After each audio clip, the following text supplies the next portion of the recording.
Welcome to my YouTube channel AJ Tutorial। ଆଜିର ଭିଡ଼ିଓରେ ଆମେମାନେ ପଢ଼ିବା ବୁଝିବା ପାଠ 2 ହୋଲିର ମଜା ବିଷୟକୁ ଆଉ ତାର ପ୍ରଶ୍ନ ଉତ୍ତରକୁ ମଧ୍ୟ ଆଲୋଚନା କରିବା। ହୋଲିର ମଜା। ଗଙ୍ଗାଧର ବସି ପାଠ ପଢ଼ୁଥାଏ। ବାପା ଅଫିସରୁ ଆସି ପହଞ୍ଚିଲେ। ଗଙ୍ଗାଧର ବାପାଙ୍କ ପାଖକୁ ଦୌଡ଼ିଗଲା ଓ କହିଲା, ବାପା, କାଲି ହୋଲି, ତୁମେ ମୋ ପାଇଁ କ'ଣ ଆଣିଛ? ବାପା କହିଲେ, ଦେଖୁନୁ ତୋ ପାଇଁ କେତେ ପ୍ରକାରର ରଙ୍ଗ ଆଣିଛି। ଗଙ୍ଗାଧର ଖୁସିରେ ରଙ୍ଗ ପୁଡ଼ିଆକୁ ଗୋଟି ଗୋଟି କରି ଦେଖିଲା। ବାପା ତାର ହାତକୁ ଆଉ ଗୋଟିଏ ବ୍ୟାଗ୍ ବଢ଼େଇ ଦେଲେ। ବ୍ୟାଗ୍ ଖୋଲି ସେ ଖୁସିରେ ନାଚି ଉଠିଲା। ସେଥିରେ ଭଳିକି ଭଳି ମିଠା, ପିଜୁଳି, କୋଳି ଓ କମଳା ଥିଲା। ଗଙ୍ଗାଧରର ଭଉଣୀ ସଂଘମିତ୍ରା ଆସିଲା। ଦୁହେଁ ହୋଲି ଖେଳିବା ପାଇଁ ନିଜ ନିଜର ସାଙ୍ଗମାନଙ୍କୁ ଘରକୁ ଆସିବାକୁ ଫୋନ୍ କଲେ। ହୋଲି ଦିନ ସାଙ୍ଗମାନେ ହୋଲି ଖେଳିବା ପାଇଁ ପିଚକାରି ଧରି ଆସିଲେ। ପିଚକାରିରେ ରଙ୍ଗ ପୂରାଇଲେ। ଗଙ୍ଗାଧର ଓ ସଂଘମିତ୍ରାର ସାଙ୍ଗମାନେ ନିଜ ନିଜକୁ ରଙ୍ଗ ମାରି ଖେଳିଲେ। ସଂଘମିତ୍ରା ଦର୍ପଣଟିଏ ଧରି ଆସିଲା। ସଭିଏଁ ଦର୍ପଣରେ ନିଜ ନିଜ ଚେହେରା ଦେଖି ହସି ହସି ଗଡ଼ିଗଲେ। ହୋଲି ଖେଳ ସାରି ସଭିଏଁ ଗାଧେଇଲେ। ମା ପୁରୀ, ତରକାରୀ, ଲଡ଼ୁ, ମିଠା ଓ ପିଜୁଳି ଖାଇବାକୁ ଦେଲେ। ସାଙ୍ଗମାନେ ଖୁସିରେ ଖାଇସାରି ଘରକୁ ଫେରିଗଲେ। ଏ ଥିଲା ତମମାନଙ୍କର ହୋଲିର ମଜା ବିଷୟ। ଏବେ ତାର ପ୍ରଶ୍ନ ଉତ୍ତର ଆଲୋଚନା କରିବା। ଗଙ୍ଗାଧର ପାଇଁ ବାପା କାହିଁକି ରଙ୍ଗ ଆଣିଥିଲେ? କାହିଁକି ନା ଆସନ୍ତାକାଲି ହୋଲି ଥିଲା। ତୁମେ ଆଉ କେଉଁ ପର୍ବରେ ରଙ୍ଗ ଖେଳିଥାଅ? ଆମେ ମୁଖ୍ୟତଃ ଦୋଳ ପର୍ବରେ ରଙ୍ଗ ଖେଳିଥାଉ। ତୁମ ଘରେ ବାପା ତୁମ ପାଇଁ କେଉଁ ସବୁ ଫଳ ଖାଇବା ପାଇଁ ଆଣିଥାନ୍ତି? ଏଇଟା ତୁମମାନେ ଜାଣିଥିବ, ବାପା ତୁମ ପାଇଁ କ'ଣ ଆଣନ୍ତି ସେଇଟା ତୁମମାନେ ଲେଖିବ। ଆମ୍ବ ହଉ, ପିଜୁଳି ହଉ, ନଡ଼ିଆ ହଉ, ଯେଉଁ ସବୁ ଫଳ ଆଣନ୍ତି ଲେଖିବ। ତୁମେ ଜାଣିଥିବା କେତୋଟି ପର୍ବପର୍ବାଣୀର ନାମ କୁହ। ଯେମିତି ଏଥିରେ ହୋଲି ଅଛି, ଆମର ସେମିତି ପର୍ବପର୍ବାଣୀ ଦୋଳ ପୂଜା, ଦଶହରା, ଦୀପାବଳି ଏଇସବୁ ଥାଏ। ହୋଲି ପର୍ବରେ ତୁମେ କ'ଣ ସବୁ କରିଥାଅ? ଏଇଟା ତୁମମାନଙ୍କ ପାଇଁ କାମ।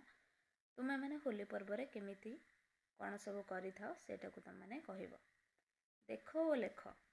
ଅଙ୍ଗ। ଯେମିତି ଲେଖା ହେଇଛି ତୁମେ ତାକୁ ଲେଖିବ। ଅଙ୍ଘ। ପଢ଼ ଓ ଲେଖ। 3 ନମ୍ବର। ରଙ୍ଗ, ବେଙ୍ଗ, ଜଙ୍ଘ, ସଂଘ, ମୃଦଙ୍ଗ, କଙ୍ଗାରୁ, ସଙ୍ଗୀତ, ଜଙ୍ଘିଆ। 4 ନମ୍ବର ଆସ ପଢ଼ିବା। ମୟୂରର ରଙ୍ଗ ରଙ୍ଗରଙ୍ଗିଆ, ନଈକୂଳ ଜମି ଭାରି ବଢ଼ିଆ। କୁହୁ କୁହୁ ରାବେ କୋଇଲି ରାଣୀ, ମାଙ୍କଡ଼ ନାଚୁଛି ଦେଖାଇ ଠାଣି। ଏ ଗୋଟେ ଜିନିଷ ତୁମକୁ ଦେଇଛି ପଢ଼ିବା ପାଇଁ, ଏଟାକୁ ତୁମମାନେ ପଢ଼ିବ। 5 ନମ୍ବର ତଳ କୋଠରେ ପଶୁପକ୍ଷୀଙ୍କ ନାମ ଦିଆଯାଇଛି। ରଙ୍ଗ ଅନୁସାରେ ସେମାନଙ୍କର ନାଁ ଲେଖିବ। ଯେମିତି କଳା ରଙ୍ଗରେ କେଉଁମାନେ ଯିବେ, ଆମର ଧଳା ରଙ୍ଗରେ କେଉଁମାନେ ଯିବେ, ଆଉ ରହିଲା ହଳଦିଆ ରଙ୍ଗ, ସବୁଜ ରଙ୍ଗ। ଆର ଭିତରେ କେଉଁ କେଉଁ ପଶୁପକ୍ଷୀ ଯିବେ। ବଗ, ବଗର ରଙ୍ଗ ଧଳା, ତ ଧଳା ବକ୍ସରେ ଏଠି ଲେଖିବ ତୁମେମାନେ ବଗ। ହାତୀ, ହାତୀର ରଙ୍ଗ ତୁମମାନେ ଲେଖିବ। କାଉର ରଙ୍ଗ ଲେଖିବ। କୋଇଲି, ଶୁଆ, ଶୁଆ ହେଉଛି ସବୁଜରେ ଯିବ। ହଳଦୀ ବସନ୍ତ ହଳଦିଆରେ ଯିବ। ଭାଲୁ କଳାରେ ଯିବ। ହାତୀର ପ୍ରାୟ ରଙ୍ଗ ଧଳା ରଙ୍ଗ ହୋଇଥାଏ। କୋଇଲି କଳା।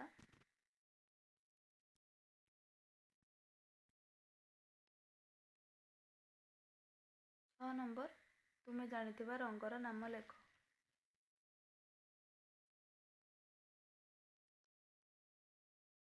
ତୁମେ ଜାଣିଥିବା କେତେଟା ରଙ୍ଗର ନାଁ ଲେଖିପାରିବ। ଯେମିତିକି କଳା, ହଳଦିଆ, ସବୁଜ, ବାଇଗଣୀ, ନାଲି, ନେଳି। ଗଙ୍ଗାଧରର ଘରେ କେଉଁମାନେ ରହୁଥିଲେ? ଗଙ୍ଗାଧରର ଘରେ ତା ବାପା, ମା, ତା ସାନ ଭଉଣୀ ରହୁଥିଲେ। ସଂଘମିତ୍ରା କିଏ? ସଂଘମିତ୍ରା ହେଉଛି ଗଙ୍ଗାଧରର ସାନ ଭଉଣୀ। ସମସ୍ତେ କାହିଁକି ହସାହସି ହେଲେ? ହୋଲି ଖେଳିବା ପରେ ନିଜ ନିଜ ଚେହେରା ଦେଖି ସମସ୍ତେ ହସାହସି ହେଲେ। ହୋଲି ସମୟରେ ଗଙ୍ଗାଧରର ସାଙ୍ଗମାନେ କ'ଣ କଲେ? ନିଜ ନିଜ ଭିତରେ ରଙ୍ଗ ବୋଳାବୋଳି ହେଲେ। ତୁମକୁ କେଉଁ ସବୁ ଫଳ ଖାଇବାକୁ ଭଲ ଲାଗେ? ଏଇଟା ତୁମମାନେ ଲେଖିବ। 8 ନମ୍ବର, ଅଙ୍ଗ ଓ ଅଙ୍ଘ ଯୁକ୍ତାକ୍ଷର ଥିବା ଶବ୍ଦ ଶିକ୍ଷକ ପିଲାଙ୍କୁ ଡାକିବେ। ଶିକ୍ଷକମାନେ କ'ଣ କରିବେ? ତୁମମାନଙ୍କୁ ଶବ୍ଦ ଡାକିବେ, ଅଙ୍ଗ ଆଉ ଅଙ୍ଘ ଥିବା ଶବ୍ଦ, ସେଇଟା ତୁମମାନେ ଲେଖିବ। 9 ନମ୍ବର, ସାରଣୀରୁ ଅକ୍ଷର ନେଇ ଶବ୍ଦ ଗଢ଼, ଲେଖ ଓ ପଢ଼। ଆର ଭିତରୁ ନେଇକି ଆମେ ଶବ୍ଦ ଲେଖିବା। ଯେମିତିକି ଗୋଟେ ଦେଇଛି ପ୍ରଥମେ କଳିଙ୍ଗ, ସେମିତି କ'ଣ ହେଇପାରିବ? ଆଉ ଗୋଟେ କ'ଣ ହେଇପାରିବ? ଲଙ୍ଗଳ ହେଇପାରିବ। ତମମାନେ ଲେଖିପାରିବ ଲଙ୍ଗଳ। ଆଉ ସେମିତି କ'ଣ ହେଇପାରିବ? ରଙ୍ଗ ହେଇପାରିବ। ଆଉ ସେମିତି ଜଙ୍ଗଲ ହେଇପାରିବ। ଜଙ୍ଗଲ ଲେଖିଲେ ଲେଖିପାରିବ। ଆଉ ଗୋଟେ ତମମାନେ ମୃଦଙ୍ଗ ମଧ୍ୟ ଲେଖିପାରିବ। ଦେଖିପାରୁଥିବ ମୃଦଙ୍ଗ। ଦେଖିଲ ଆରି ଭିତରେ ବହୁତ ସାରା ଶବ୍ଦ ହେବ, ତମମାନେ ଲେଖିପାରିବ। 10 ନମ୍ବର, କ ଧାଡ଼ିରେ ଥିବା ଅଙ୍ଗ ପ୍ରତ୍ୟଙ୍ଗର ଚିତ୍ର ସହିତ ଖ ଧାଡ଼ିରେ ଥିବା ତାର କାମକୁ ଗାର ଟାଣିକି ଯୋଡ଼।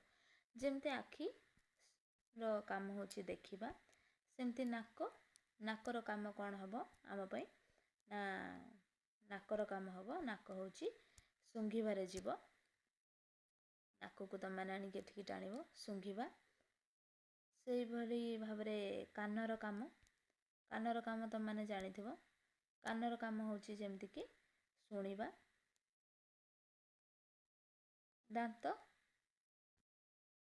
ଦାନ୍ତର କାମ ଏଠି ଚୋବେଇବା। ହାତର ଖାଇବା, କାମ କରିବା, ଲେଖିବା। ଆଲୋଚନା କରି 3 ଗୋଟି ବାକ୍ୟ ଲେଖ। ରଙ୍ଗ ଖେଳିବା ସମୟରେ ଆମେ କିପରି ସାବଧାନତା ଅବଲମ୍ବନ କରିବା? ଆମେ କ'ଣ କରିବା? ଯେଉଁ କେମିକାଲ ଯୁକ୍ତ ରଙ୍ଗ ଆସୁଛି ସେଥିରେ ଖେଳିବା ନାହିଁ। କେବଳ ହୋଲି ଖେଳରେ ଅବିର ବ୍ୟବହାର କରିବା। ଆଖି ଠାରୁ ରଙ୍ଗକୁ ଦୂରେଇ ରଖିବା। ତୁମେ ପାଳନ କରୁଥିବା ପର୍ବପର୍ବାଣି ଗୁଡ଼ିକର ନାମ ଲେଖ। ଏଠି ଯେତେଟା ବକ୍ସ ଦେଇଛି, ଆ ଦେହରେ ତମେମାନେ ଯେଉଁ ପର୍ବପର୍ବାଣି ପାଳନ କର ତାକୁ ଲେଖିବ। ପ୍ରଥମେ ଆମେ ଲେଖିପାରିବା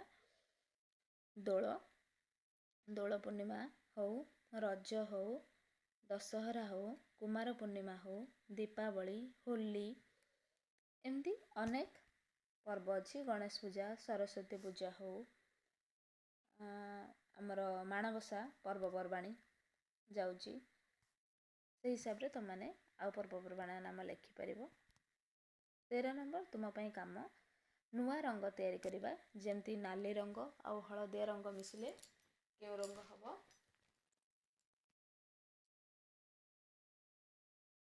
ନାଲି ଏବଂ ହଳଦିଆ ରଙ୍ଗକୁ ଯଦି ଆମେ ମିଶାଇବା ତାହେଲେ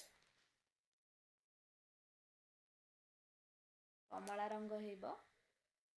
ହଳଦିଆ ରଙ୍ଗ ଆଉ ନୀଳ ରଙ୍ଗକୁ ମିଶାଇଲେ ସବୁଜ ରଙ୍ଗ ହେବ।